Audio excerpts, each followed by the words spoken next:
Hello అందరికీ, welcome to me Lakshmi's ముచ్చట్లు. ఆకుకూరల కోసం మడి తయారు చేసుకుంటున్నాను.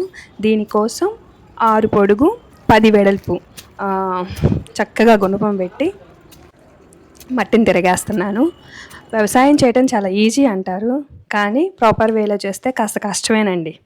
ఇది వచ్చేసి డిఓసి, అదేనండి కాటన్ కేక్. పత్తి విత్తనాల నుంచి ఆయిల్ తీసేసినాక పల్పు మిగిలిద్ది కదా, అది ఇది ఇందాక బెడ్ రెడీ చేస్తున్నాను కదా ఆకుకూరల కోసం 6/10, దానిలో చల్లుతాను.